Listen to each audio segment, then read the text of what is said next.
अच्छा जी, पिछले दिनों में मेरे जो भतीजा है एक, उसने मैट्रिक किया हुआ था फेडरल बोर्ड से, तो उसने ऑनलाइन जो है उनसे वेरिफिकेशन हासिल की लाहौर में बैठे बैठे इस्लामाबाद से, फेडरल बोर्ड से, अपनी मैट्रिक की डिग्री की। तो इस हवाले से तमाम प्रोसेस मैं आपको गाइड करूँगा। सबसे पहले गूगल पे आपने लिखना है डिग्री वेरिफिकेशन फ्रॉम FBISC। ठीक है, ये लिख के तो ये आप सर्च करेंगे तो नीचे ये लिंक आ जाएगा फेडरल बोर्ड की वेबसाइट का।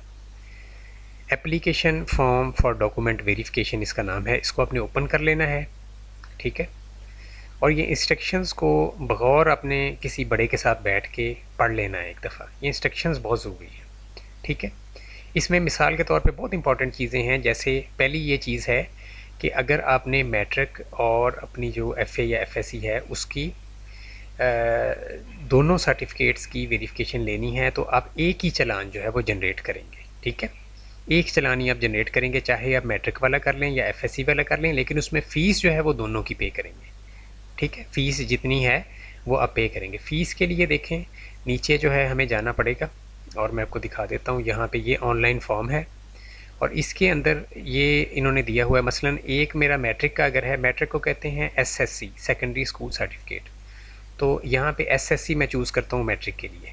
ठीक है, और अगर मैंने दोनों करवाने हैं, मैट्रिक भी करवाना है, साथ HSSC होता है higher secondary school certificate, FSC, FA, ICOM, ICS, इन सब के लिए। ठीक है, तो ये मैंने ये भी चूज़ कर लिया।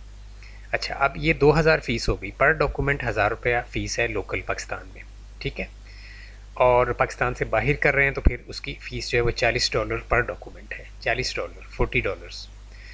अच्छा, अब रिज़ल्ट कार्ड जो है ये करवाने हैं या नहीं करवाने हैं, तो जिन भी डिग्रीज़ के ऊपर मार्क्स लिखे होते हैं उनके रिज़ल्ट कार्ड को वेरीफाई करवाने की ज़रूरत नहीं होती। रिपीट कर देता हूँ, जिन डिग्रीज़ या सर्टिफिकेट के ऊपर मार्क्स लिखे होते हैं उनके रिज़ल्ट कार्ड को वेरीफाई करवाने की ज़रूरत नहीं होती। तो मेरे चूँकि दोनों के ऊपर जो है ऑलरेडी लिखे हुए हैं मार्क्स, तो मैंने ये वाले नहीं करवाने। अगर मैं ये चारों चीज़ें भी साथ करवाता हूँ, यहाँ से इनको टिक कर देता हूँ, तो तब मेरी 6000 फ़ीस बन जानी है। ठीक है, इस तरह से मेरी 6000 फ़ीस जो है बन जानी है। तो मैं सिर्फ जो है 2 डॉक्यूमेंट यहाँ पे करवा रहा हूँ, तो मैंने 2 डॉक्यूमेंट चूज़ कर लिए।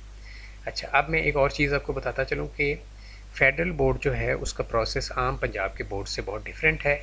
आपने अपने असल सर्टिफिकेट या उनकी कॉपियाँ कभी भी फेडरल बोर्ड को सेंड नहीं करनी। फेडरल बोर्ड ने ये करना है कि आपने जब इस तरह से ऑनलाइन अप्लाई कर दिया, फ़ीस पेमेंट के बाद ये अप्लाई होना है, तो उन्होंने आपकी फ़ीस पेमेंट को वेरीफाई करने के बाद आपको आपका जो भी सर्टिफिकेट हैं जिनके लिए आपने वेरिफिकेशन की रिक्वेस्ट की है, जैसे मैंने ये 2 यहाँ पे चूज़ किए हैं, तो इन दोनों के प्रिंट सादा कागज़ पे लेके उन्होंने उसको वेरीफाई करना है। ठीक है, प्रिंट उन्होंने लेने हैं, ओरिजिनल डिग्री वाला प्रिंट सादा कागज़ पे लेके वेरीफाई करके उन्होंने आपको सील बंद लिफाफा सेंड कर देना। अब ये सील बंद लिफाफा जब आपके एड्रेस पे आपको मिलेगा, तो अगर आपने IBCC से इसको अटेस्ट भी करवाना है तो कभी भी आपने इस सील बंद लिफाफे को खोलना नहीं है, ये बात याद रखिएगा। ठीक है, तो आपने एज़ इट इज़ इस लिफाफे को अगर आपने IBCC से भी अटेस्ट करवाना है तो TCS के दफ्तर ले जाएं और IBCC को फ़ीस पेमेंट करें TCS के दफ्तर में, और IBCC को अटेस्टेशन के लिए सेंड कर दें।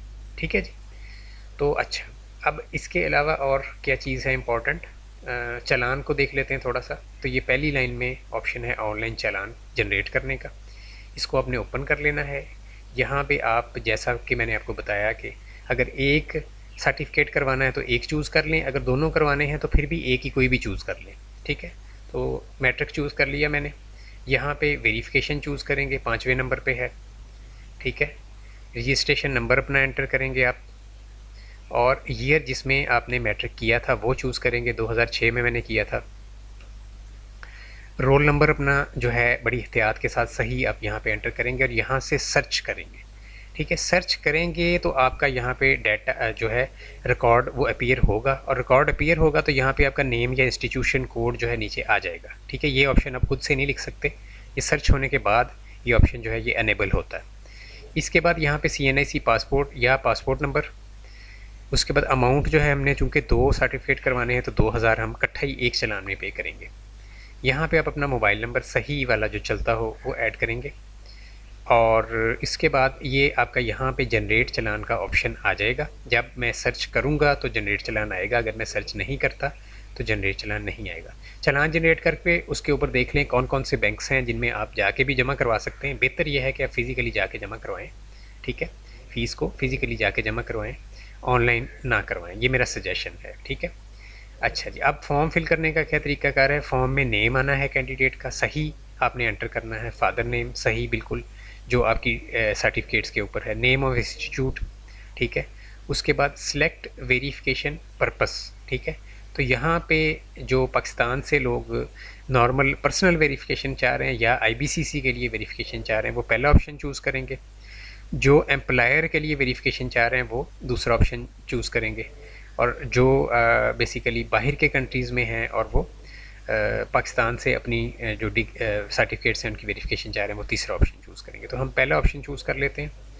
और इसके लिए जनाब ये नीचे फिर हम दोबारा से हमें चूज़ करना होगा। ये यहाँ पे रोल नंबर वगैरह एंटर करेंगे, ठीक है, इस पर्टिकुलर डिग्री का, मैट्रिक का जैसे, और उसके बाद जिस साल में डिग्री कंप्लीट की थी, 2006 में की थी मैट्रिक मैंने, और एफएससी मैंने किया था 2008 में, ठीक है। तो ये मैं एक वैसे ही रैंडम नंबर डाल देता हूँ यहाँ पे, और यहाँ पे 2008 जो है वो मैं एंटर कर देता हूँ, ठीक है, आपको दिखाने के लिए।